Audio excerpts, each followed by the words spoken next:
con nosotros a José María Oquín, catedrático de Economía de la Universidad Pablo de Olavide. José María, muy buenos días. ¿Qué tal? Buenos días a todos. Bueno, tenemos a los mercados pendientes de Evergrande.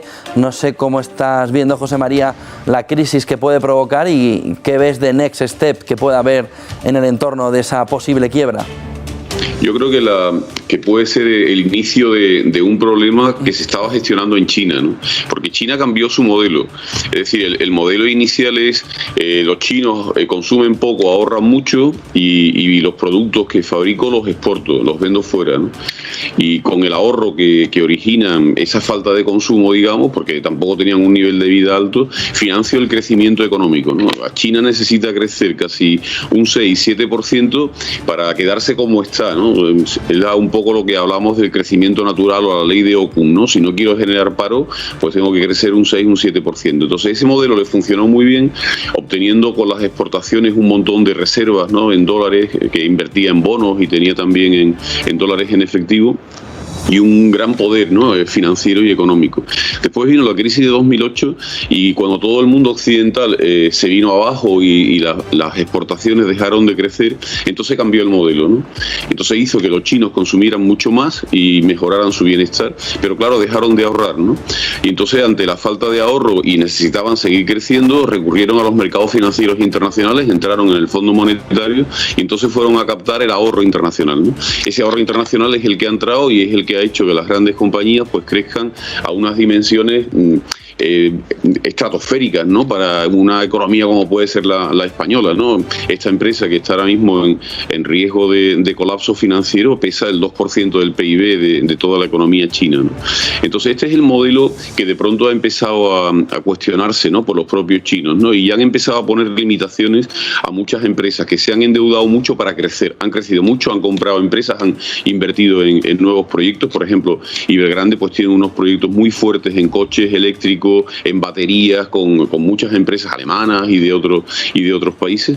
Y entonces este crecimiento tan fuerte se ha hecho con deuda, pero deuda de los mercados financieros. Pero esta deuda hay que pagar los intereses y hay que devolverlas, ¿no? Y entonces ahora surgen esos problemas, los problemas de refinanciación, ¿no?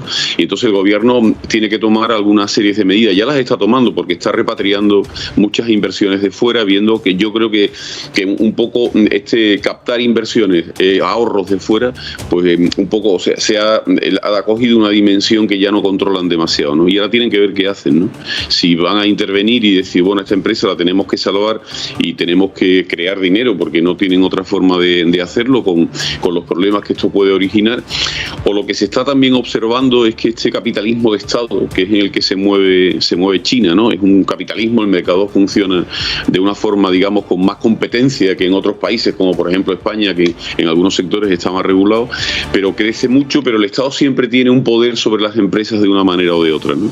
Entonces vamos a ver cómo ejerce ese poder. Si deja caer empresas también como aviso a navegantes, captar ahorros internacionales para crecer sin mesura, pues rompe un poco el modelo chino, interviene y garantiza que todos los intereses se van a pagar, cosa que da la impresión de que no van a hacer, o bien intervienen selectivamente. Y esto quizás lo que alarma más a los mercados, ¿no? Que salven a los pequeños compradores de vivienda chinos que están esperando sus viviendas y que están alarmados porque posiblemente no las van a recibir, pero en cambio que los grandes ahorradores internacionales pues vean que se produce una especie de default, ¿no? Claro, indudablemente esto pues origina una alarma en todos los mercados asiáticos, porque hay muchos inversores que dicen son mercados que ahora mismo están inestables, salgo de allí y busco unos mercados más estables aunque me den menos rentabilidad, ¿no? Y esto es lo que va a provocar en los próximos días pues toda una serie de operaciones de salida con caídas de bolsa, lógicamente, y a ver un poco dónde se estabiliza, ¿no? el ajuste. ¿Ves contagio en Europa? ¿Ves contagio en España? ¿Es posible? Todo se contagia al final. Es decir, cuando en un mercado financiero surge la idea o de que había una burbuja que está estallando, o que en alguna medida hay empresas que han entrado en una situación de default, de que no van a pagar sus intereses o devolver el dinero, o que no tienen posibilidades de refinanciación, pues lógicamente los inversores van a valores más seguros, ¿no? Y esto origina un tránsito de algunos valores que estaban originando o más dividendo o más plusvalía a unos valores que a lo mejor no tienen tanta volatilidad, pero que son más seguros para los inversores, ¿no? Hay que pensar sobre todo en los fondos de pensiones, fondos de inversión, que son los que toman las grandes decisiones y que un poco ven esas dudas. Yo creo que los mercados asiáticos y en especial el de China siempre planteaban muchas dudas. Lo que pasa es que también pues ofrecían más oportunidades, ¿no?, para algunos fondos, y a la hora de diversificar las inversiones financieras pues recurrían a estos mercados y a estos activos, ¿no? Y ahora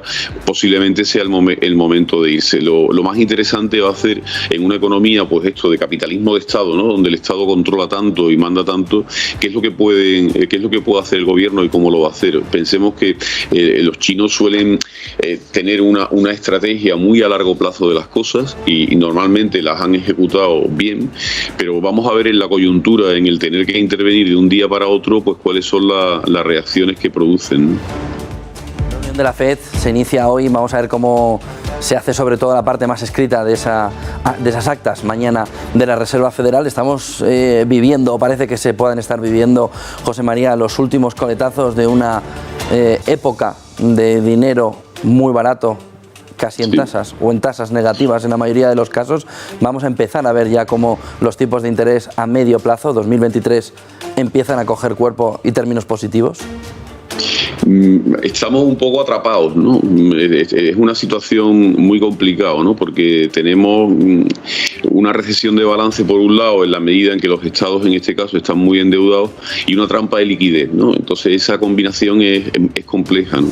Lo que ya han anunciado es que van a empezar poco a poco a retirar dinero. O sea, digamos que han hecho una intervención monetaria tan fuerte que no solamente han comprado los activos a corto plazo y han hecho que los tipos de intereses de corto plazo de intervención bajaran, que era lo tradicional en la política monetaria ortodoxa, ¿no?, si le queremos llamar así, ¿no?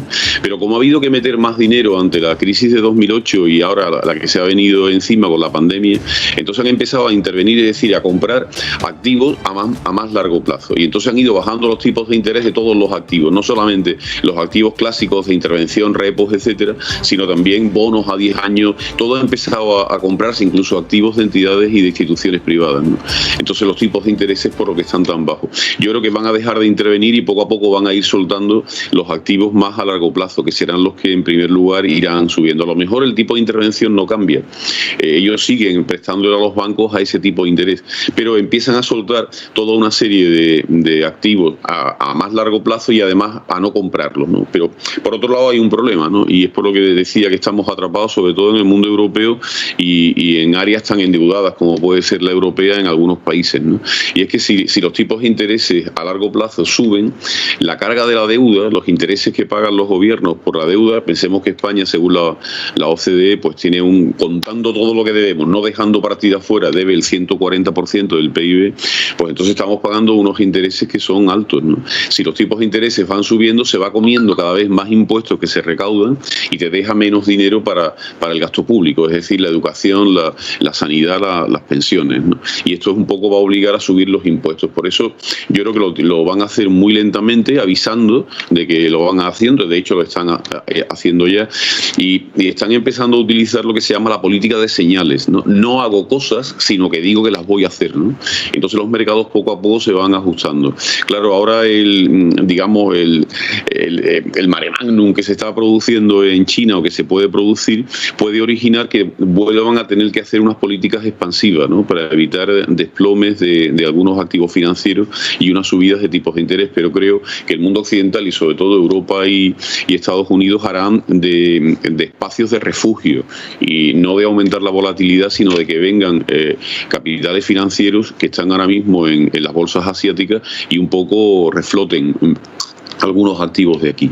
Pero bueno, los mercados financieros siempre son complicados de vaticinar lo que van a hacer, porque son operaciones a muy corto plazo y decisiones que tienen que tomar los fondos de un día para otro y tienen que justificar lo que están haciendo ante los impositores. José María Oquín, catedrático de Economía de la Universidad Pablo de Olavide. Buen día y buen negocio, José María. Buenos días a todos.